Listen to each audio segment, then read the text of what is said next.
They say the worst day of your life can't get any worse. They lied. The day I buried my 16-year-old son, I discovered my husband had been living a double life, and his pregnant mistress had the audacity to show up at my baby's funeral, wearing black like she had any right to mourn him. That's when I realized grief wasn't going to break me. It was going to rebuild me into someone they never saw coming. My name is Diane Carter, and I need to tell you this story because somewhere out there's a woman going through what I went through. She's sitting in her pain, thinking it's the end. And I need her to know it's not. It's just the beginning. 22 years ago, I thought I had won the lottery when Marcus Carter asked me to be his wife. I was 23 years old, fresh out of college with a degree in elementary education, working my first teaching job at a school on the south side of Chicago. Marcus was 25, already making moves at a financial firm downtown, wearing suits that fit him like they were made just for his body. And Lord, that man was fine. 6'2", smooth dark skin, a smile that could light up a room, and this confidence that made you feel safe just being near him. We met at a mutual friend's barbecue. I was standing by the punch bowl, trying to avoid my girlfriend's cousin who wouldn't stop talking about his car, when Marcus walked up to me and said, "You look like you need rescuing." And just like that, he became my hero. We talked for 3 hours that day, about everything, our dreams, our families, what we wanted out of life. He told me he wanted to be a CFO by the time he was 40. I told him I wanted a classroom full of kids who loved learning and a family of my own someday. "Someday soon, I hope," he said, looking at me in a way that made my stomach flip. We dated for 2 years. He courted me the old-fashioned way. Picked me up at my door, met my parents, brought me flowers for no reason. My mama loved him. My daddy, who didn't trust any man with his baby girl, actually approved. When Marcus proposed to me at Navy Pier, down on one knee with a ring that probably cost him 3 months' salary, I didn't even hesitate. I said yes before he finished asking the question. We got married on a Saturday in June. The church was packed, and I wore my grandmother's wedding dress that my mama had preserved for me. Marcus cried when I walked down that aisle. Real tears. I remember thinking, this is it. This is the fairy tale. This is forever. Our son Jaden was born 2 years later. After a year of trying and almost giving up hope, I took that pregnancy test and saw those 2 pink lines, and I screamed so loud Marcus came running from the other room thinking something was wrong. When I showed him the test, that grown man picked me up and spun me around our tiny apartment living room, both of us crying and laughing at the same time. Jaden came into this world on a Tuesday morning after 14 hours of labor, 8 pounds, 6 ounces of perfection. He had my nose and my smile, but he had his daddy's eyes and his daddy's determination. Even as a baby, when that boy wanted something, he didn't stop until he got it. Marcus was so proud. He called everyone he knew from the hospital room. "I got a son," he kept saying. "I got a son. We were good parents." No, we were great parents. We read to Jaden every night. We went to every school event, every parent-teacher conference. When he started playing basketball at 8 years old, we were those parents in the stands at every game, cheering like it was the NBA Finals. Marcus coached his team for 3 years. I was the team mom, organizing snacks and carpools and end-of-season parties. Jaden grew up to be everything we hoped for and more. Smart, honor roll every semester since middle school. Athletic, made varsity basketball as a sophomore. Kind, the type of kid who stood up for the underdogs and volunteered at the youth center on weekends. He was talking about going to Morehouse College, following in his daddy's footsteps. He wanted to study business and maybe play basketball if he could make the team. "I'm going to make you proud, Pops," he'd say to Marcus. "You already do, son," Marcus would reply. Every single day. I remember the last conversation I had with my baby. It was a Thursday afternoon. He'd just gotten home from school, and I was in the kitchen making dinner. He came in, dropped his backpack on the floor like always, and grabbed an apple from the fruit bowl. "Ma, can I take the car tomorrow night?" he asked. "There's a party at Jessica's house." "Will her parents be home?" I asked, giving him that mother look.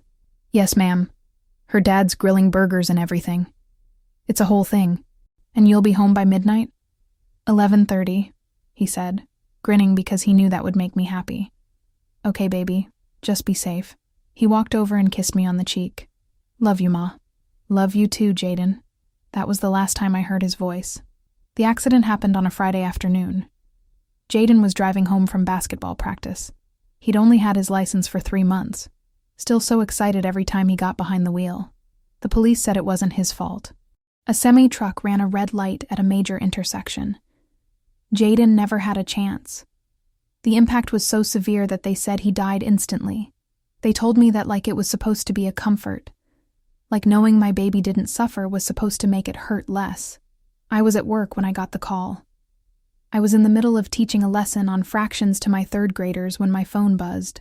I normally didn't look at my phone during class, but something made me check. It was Marcus. He never called during the day unless it was important. I need to take this, I told my class. Keep working on the problems on the board. I stepped into the hallway and answered. Hey, what's up? Diane? Just the way he said my name, I knew. I knew something was terribly wrong. What happened? It's Jaden. There was an accident. We need to get to Northwestern Memorial right now. The phone slipped from my hand. I don't remember picking it up. I don't remember calling the principal or getting my things. The next clear memory I have is sitting in Marcus's car. Both of us crying. Him driving too fast. Me praying out loud. Begging God to let my baby be okay. When we got to the hospital, they took us to a private room. Not the waiting room. A private room. And I knew, before the doctor even came in with that look on his face. I knew. Mr. and Mrs. Carter, I'm so sorry. We did everything we could, but Jaden's injuries were too severe. He passed away before the ambulance arrived.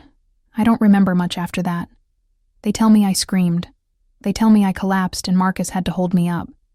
They tell me I kept saying no, no, no over and over like if I said it enough times it wouldn't be true. But it was true. My baby was gone. The next few days were a blur of funeral arrangements and people constantly in our house. My mama came and took over the kitchen, cooking food nobody ate. Marcus's mother kept answering the phone because I couldn't bear to hear one more person say, I'm so sorry for your loss.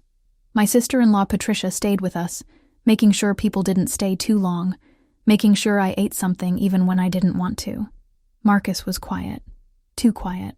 He went through the motions, picking out the casket, choosing the flowers, writing the obituary, but it was like he was on autopilot. We'd lie in bed at night, not touching, both of us crying silently in the dark. I'd reach for his hand sometimes, and he'd hold it, but there was a distance between us I couldn't explain. I chalked it up to grief. We were both drowning in it. The funeral was on a Saturday, exactly 1 week after the accident. I couldn't believe it had only been a week. It felt like years. It felt like minutes. Time didn't make sense anymore. I woke up that morning and didn't want to get out of bed. This was the day I was going to bury my baby. My only child. The little boy I'd carried for 9 months. Nursed at my breast. Rocked to sleep. Watched grow into a young man. How was I supposed to do this? Patricia came into the bedroom with a cup of tea I wouldn't drink. Diane, honey, we need to start getting ready. I can't do this, I whispered. Yes, you can. 1 breath at a time. Just 1 breath. She helped me into the shower. Helped me put on the black dress I'd bought just for this day. A day I never should have had to prepare for. Helped me with my makeup, though I knew it would be ruined by tears before we even left the house. Marcus was already dressed, sitting on the edge of the bed, staring at nothing. Baby, we need to go, I said softly. He looked up at me, and I saw it again. That distance. Like he was somewhere else entirely. The church was packed when we arrived. Second Baptist had been our church home for 15 years. Pastor Williams had baptized Jaden when he was 8 years old. Now he was going to preside over his funeral. The irony wasn't lost on me. We sat in the front pew, Marcus on one side of me, my mother on the other. Jaden's casket was closed. I couldn't bear an open casket, covered in a spray of white roses and blue hydrangeas, his favorite colors for his favorite team, the Warriors. His basketball jersey was draped over one corner. Number 23. His hero was Michael Jordan, and even though Jordan wore 23 for the Bulls, Jaden loved that number. The church was full of people. Family, friends, neighbors, teachers. Jaden's entire basketball team sat together, all of them in suits that probably didn't fit quite right, all of them crying. His coach, Mr. Thompson, could barely get through his eulogy. Jessica Rodriguez, the girl whose party Jaden never made it to, sobbed through her speech about how Jaden had been her friend since 5th grade. One by one, people got up and talked about my baby. What a good kid he was. How bright his future was. How unfair this all was. And then she walked in. It was about 20 minutes into the service. Pastor Williams was reading from Psalms. "The Lord is my shepherd," and the back door of the church opened. Normally, people don't come late to funerals. It's disrespectful. But when I turned around, annoyed, I saw her. She was young. Maybe late 20s, early 30s at most. Pretty. In that way, young women are pretty without even trying. Light brown skin, hair done in long braids that fell down her back, wearing a black dress that was clearly maternity wear because her belly was round and prominent. Very pregnant. Maybe 7 months if I had to guess. And after carrying a baby myself, I could usually tell. She slipped into a pew in the back, and I watched as several heads turned to look at her. I could see people whispering, wondering who she was. I wondered too, but only for a second before turning back around. We were here for Jaden. Nothing else mattered, but I felt it. The way Marcus's body went completely rigid next to me. The way his hand, which had been resting on his knee, suddenly clenched into a fist. The way his breathing changed, became shallow and quick. I leaned close to him and whispered, "You okay?" "Fine," he said, but his voice was tight. I looked at him, really looked at him, and saw something I'd never seen before. Fear. My husband was afraid. "Marcus, who is that?" I asked, nodding slightly toward the back of the church. "Nobody," he said, still not looking at me. "I don't know." He was lying. 22 years of marriage, I knew when my husband was lying. But we were in the middle of our son's funeral, and I couldn't process it. I filed it away in my mind and turned back to the service. The rest of the funeral passed in a haze. I remember standing up to view Jaden's casket one last time. I remember Marcus's arm around my waist as we walked down the aisle, both of us barely holding it together. I remember the way my legs gave out when we got close, and if it wasn't for Marcus and my brother Darnell catching me, I would have hit the floor. Through my tears, through the fog of grief that was suffocating me, I saw her again. The pregnant woman. She was standing in the back row, one hand on her belly, crying, really crying, like she knew him, like she had any right to mourn my son. And I saw the way she was looking at Marcus, not with the polite sympathy of a stranger offering condolences. She was looking at him with something else. Recognition, longing, fear. The same fear I'd seen in his eyes. At the cemetery, I barely remember the graveside service. I know Pastor Williams said something. I know they played Jaden's favorite song, "See You Again," by Wiz Khalifa. And I know that's when I completely broke down. My baby loved that song. Used to play it in the car all the time, rapping along to every word. When they lowered the casket into the ground, I felt like my heart was being buried with it. After the cemetery, everyone came back to our house for the repast. It's a Black tradition, feeding people after funerals. Our house was packed. The dining room table was covered in food. Fried chicken, mac and cheese, collard greens, cornbread, sweet potato pie. Food I'd normally love but couldn't even look at. People filled every room, sharing memories of Jaden, trying to offer comfort that couldn't reach me. I was in the kitchen, mechanically putting food on plates for people who kept asking if they could help, when my sister-in-law Patricia grabbed my arm. "Diane, who is that girl?" she asked, her voice low. "What girl?" "The pregnant one. She's been here for almost an hour, and I've never seen her before in my life. Is she family? A cousin I don't know about?" I looked through the doorway into the living room and saw her. She was sitting on my couch, eating food from my kitchen, in my house, on the day I buried my child. And Marcus was standing near her. Not right next to her, but close, too close. He wasn't talking to her, but I could tell he knew she was there. The way he kept shifting his weight, the way his eyes darted to her every few seconds. "I don't know who she is," I said to Patricia, "but I'm about to find out." I walked into the living room, and several people tried to stop me to offer more condolences, but I brushed past them. I was focused on her. When I got close enough, she looked up and saw me coming. Her eyes went wide, like a deer caught in headlights. "Hi," I said, my voice surprisingly steady given the fact that I felt like I was falling apart inside. "I don't think we've met. I'm Diane, Jaden's mother." She stood up quickly, awkward with her pregnant belly. Up close she was even younger than I thought. Maybe 28 at most. Pretty face, expensive-looking jewelry, done up nice even for a funeral. "Mrs. Carter, I'm so sorry for your loss," she said, and her voice was shaking. "Jaden was such a wonderful young man." "Thank you," I said, studying her face. "How did you know my son?" She hesitated, just for a fraction of a second, but I caught it. In my years as a teacher, I'd learned to spot when kids were about to lie. Adults weren't that different. "I work at the community center," she said, "where Jaden volunteered sometimes." "Really?" I said, my smile not reaching my eyes. "Which community center?" The one on Ashland Avenue." "Ashland," I repeated. "And what program did Jaden volunteer with there?" "The basketball mentoring program, for the younger kids." I nodded slowly. "That's interesting, because Jaden volunteered at the YMCA on Martin Luther King Drive, every Tuesday and Thursday after practice. He mentored kids there through their youth basketball program. I know because I drove him there most weeks." Her face went pale. "Oh, maybe I'm thinking of someone else. I'm sorry, Mrs. Carter. I shouldn't have come. This was a mistake." "What's your name?" I asked. "Tasha," she said quietly. "Tasha Williams." "And when are you due, Tasha?"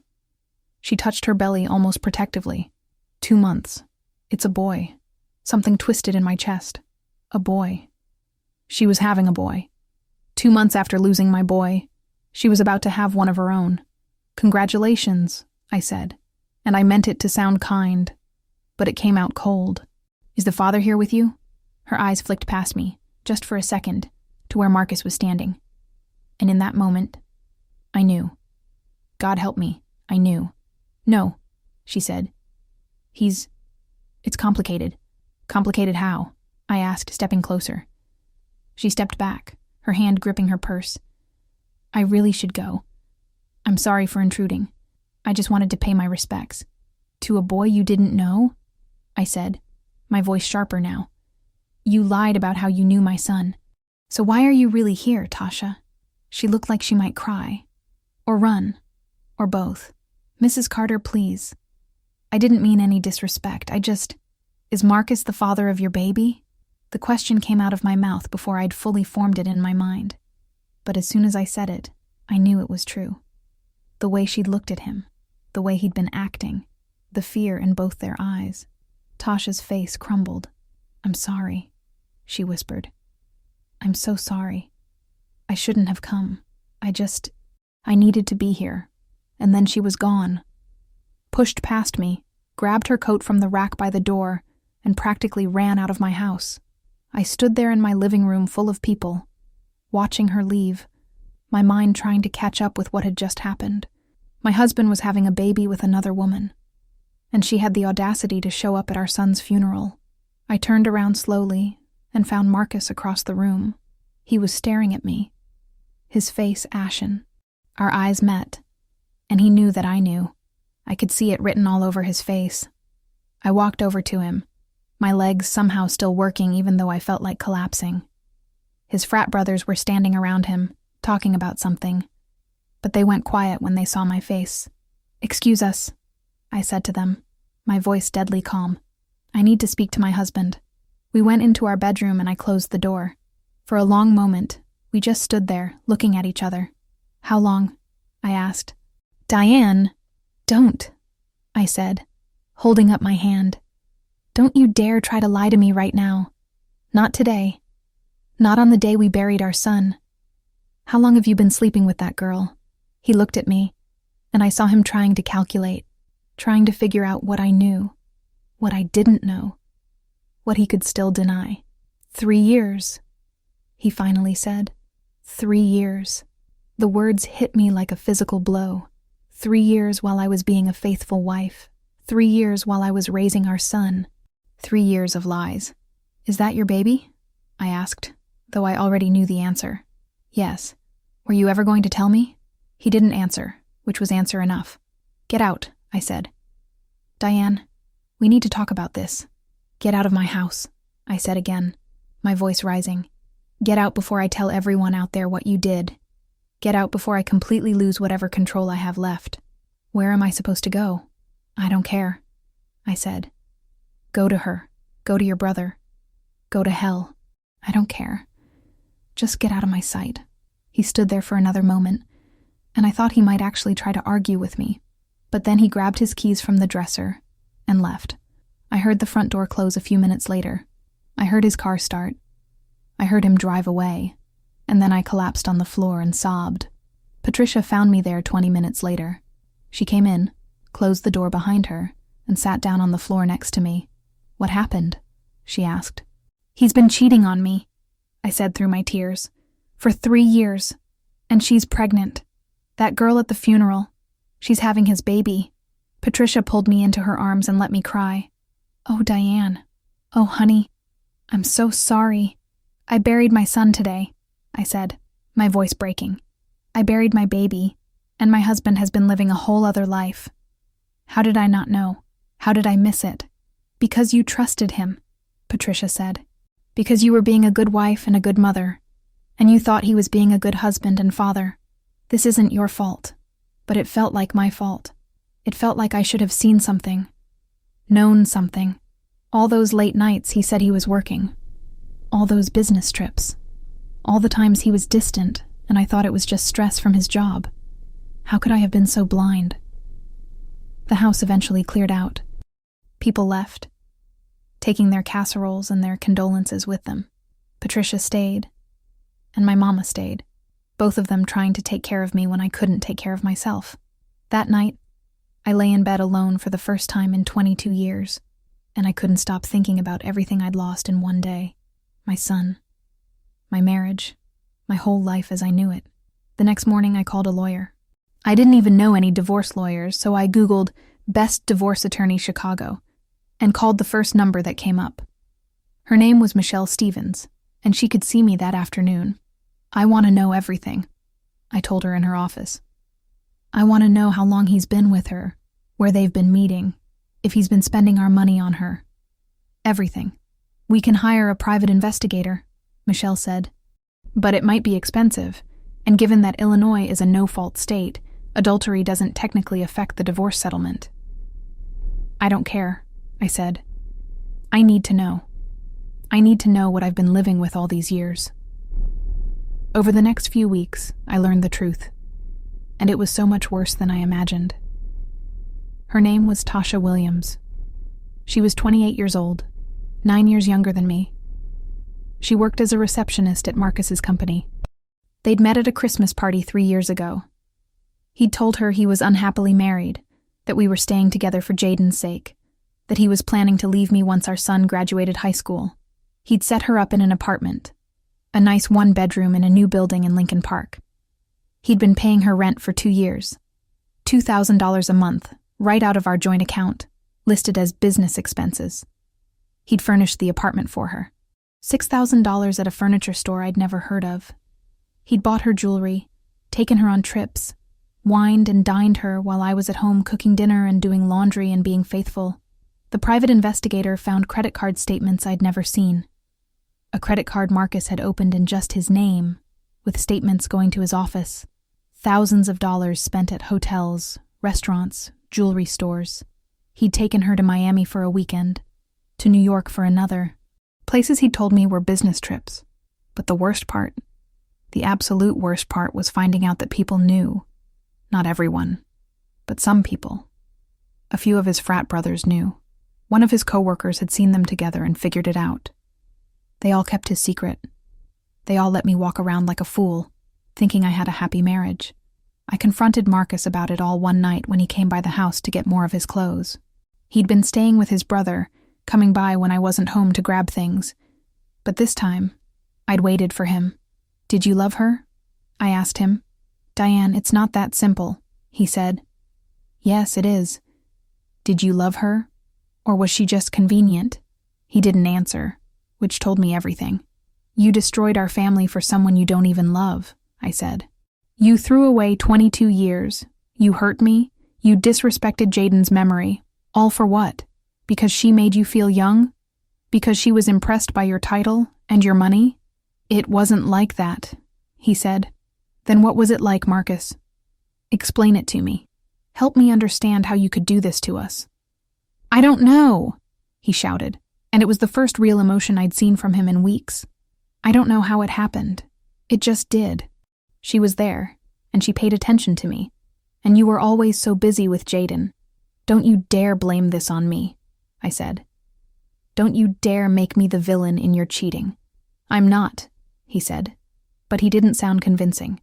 "I'm just saying, we'd been drifting apart for years. You know we had. So instead of talking to me, instead of trying to fix our marriage, you decided to start a whole new relationship? You decided to have a baby with someone else? I didn't plan that," he said. "The baby just happened." "Just happened," I repeated. "Like you accidentally fell into bed with her over and over for 3 years? None of this just happened, Marcus. You made choices. You chose to lie to me every single day. You chose her over your family. I never chose her over Jaden," he said. "But you chose her over me. And now Jaden's gone. And what do we have left? Nothing. You destroyed the only thing we had left. He left after that. And I didn't cry. I was done crying over him. Instead, I got angry. Really, truly angry. And I decided that if Marcus was going to destroy our marriage, I was going to make damn sure he paid for it. I went through every financial document we had with Michelle and a forensic accountant she recommended. We found everything. The hidden credit cards. The cash withdrawals that went to Tasha. The money he'd been siphoning into a separate savings account.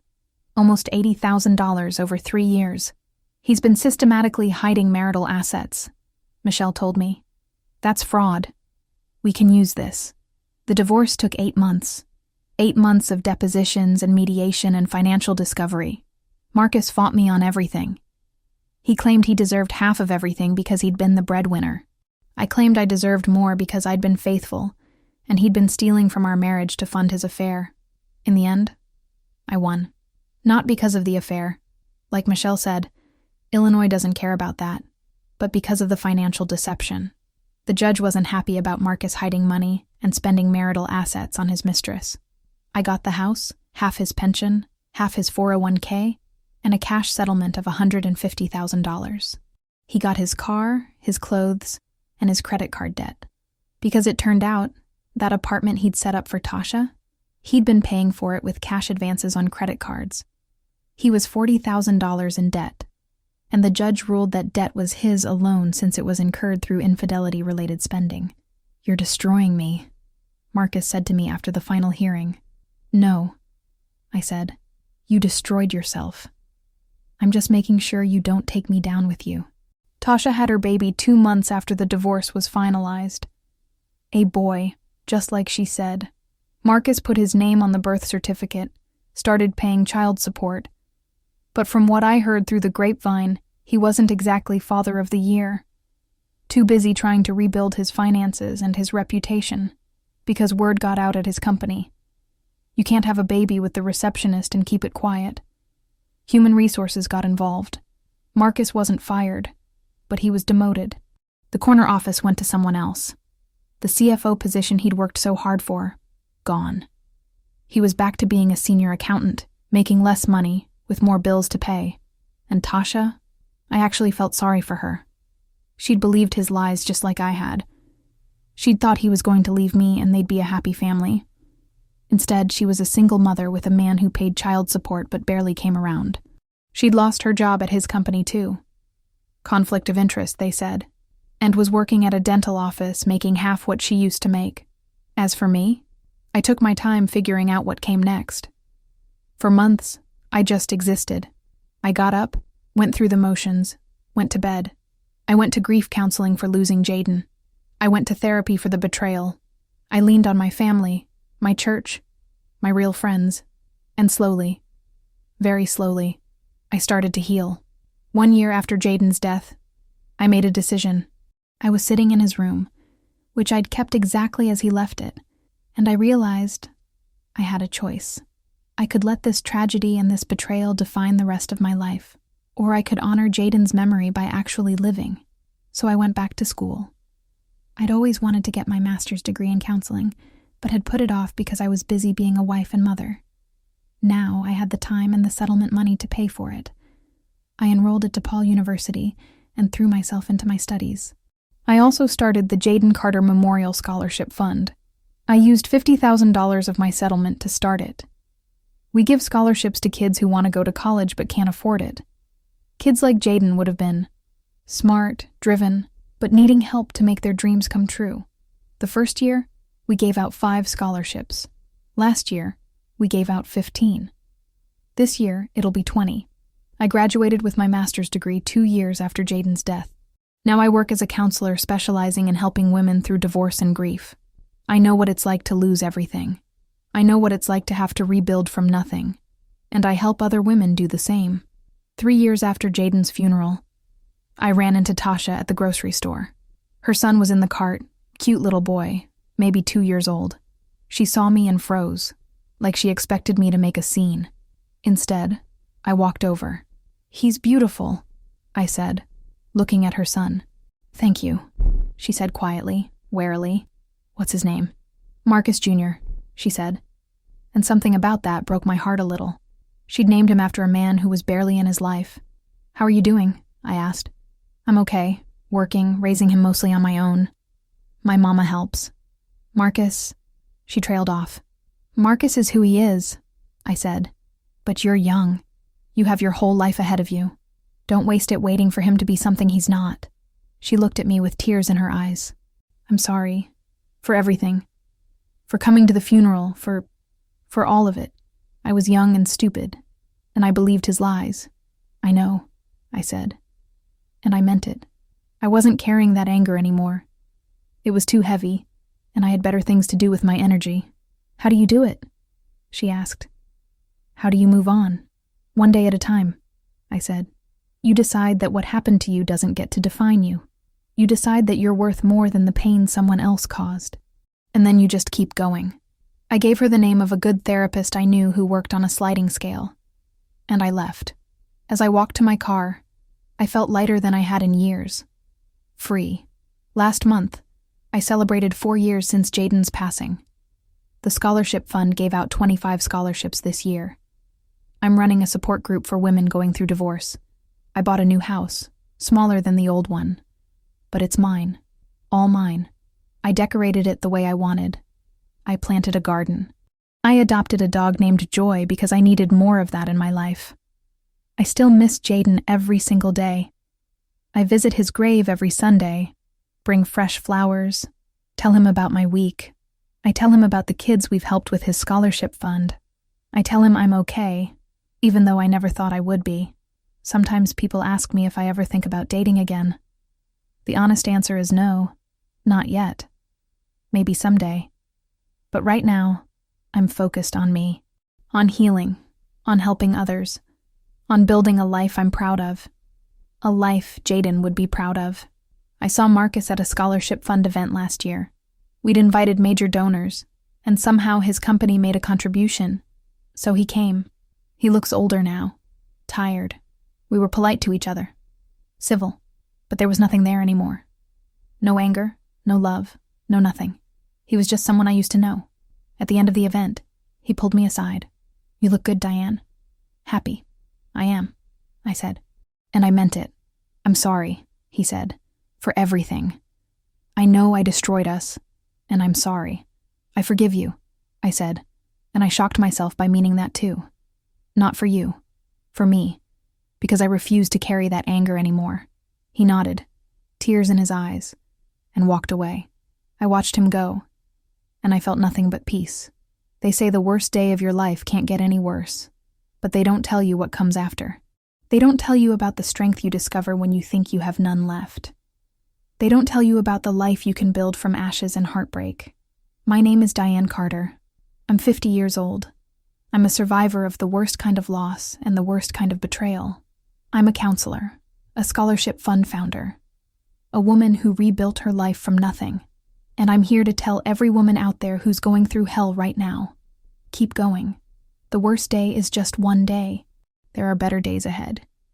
There's a whole life waiting for you on the other side of this pain. You just have to be brave enough to reach for it. I did. And if I can do it, so can you.